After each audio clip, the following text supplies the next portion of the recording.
नमस्कार, न्यूज़ 18 का digital platform देख रहे हैं आप। मैं हूं आपके साथ दिव्या सिंह।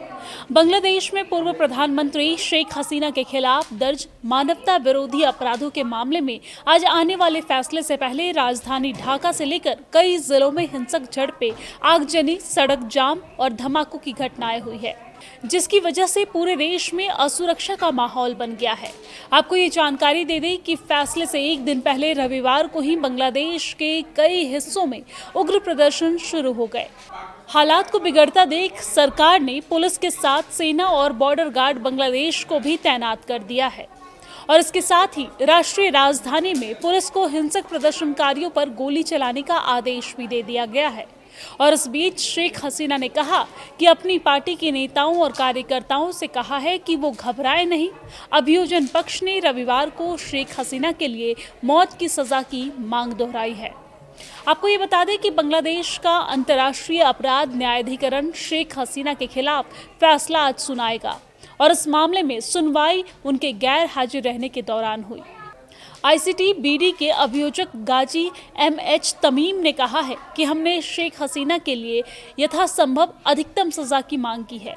इसके अलावा हमने दोषी की संपत्ति जब्त करने और उसे शहीदों और घायलों के परिवारों में वितरित करने का अनुरोध भी किया है। MH तमीम ने कहा है कि ICTBD कानून हसीना को सुप्रीम कोर्ट के शीर्ष अपीलीय प्रभाग में फैसलों को चुनौती देने से तब तक रोकेगा जब तक कि वो आत्मसमर्पण नहीं कर देती या फिर फैसले के बाद 30 दिन के भीतर गिरफ्तार नहीं कर ली जाती हैं। रिपोर्ट के मुताबिक बांग्लादेश संबान संस्था की खबर के मुताबिक गृह सलाहकार जहांगीर आलम चौधरी ने ये कहा है कि देश भर में अप्रिय घटनाओं को रोकने के लिए कानून प्रवर्तन एजेंसियां ने अपनी आवश्यक तैयारियां पूरी कर ली है। फैसले से पहले कानून और व्यवस्था की स्थिति को लेकर तनाव पैदा होने के बीच बीजेपी की तैनाती के अलावा ढाका में पुलिस को हिंसक प्रदर्शनकारियों पर गोली चलाने का आदेश भी दिया गया है। स्थानीय अखबारों की खबर के मुताबिक ढाका मेट्रोपॉलिटन पुलिस आयुक्त SM सज्जाद अली ने कहा है कि मैंने वायरलेस पर संदेश दिया है कि जो कोई भी बसों में आग लगाएगा या फिर जान से मारने के इरादे से देसी बम फेंकेगा, उसे गोली मार दी जानी चाहिए। हमारे कानून में ये अधिकार स्पष्ट रूप से दिया गया है।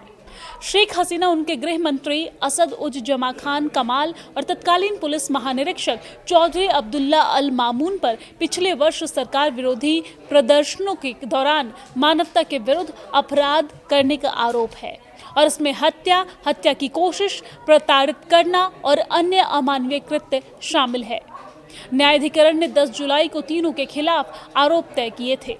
आपको ये बता दें कि शेख हसीना और कमाल पर उनकी अनुपस्थिति में मुकदमा चलाया गया तथा अदालत ने उन्हें भगोड़ा घोषित कर दिया है, जबकि मामून ने व्यक्तिगत रूप से मुकदमे का सामना किया, लेकिन वो सरकारी गवाह बन गया। और इस बीच शेख हसीना ने अपनी पार्टी अवामी लीग की वेबसाइट पर अपलोड किए गए ऑडियो संदेश में पार्टी नेताओं एवं कार्यकर्ताओं से सजा के बारे में चिंता न करने को कहा है। उन्होंने कहा कि हमने इस तरह के हमलों और मामलों को बहुत देखा है।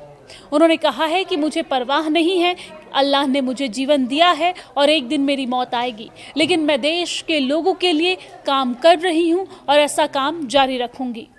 अपदस्थ प्रधानमंत्री ने सामूहिक हत्याओं के आरोप से इनकार किया और अंतरिम सरकार के प्रमुख मोहम्मद यूनुस पर जिम्मेदारी डालते हुए कहा है कि उन्होंने स्वयं कहा था कि उन्होंने एक सुनियोजित योजना के तहत मेरी सरकार को अपदस्थ किया था।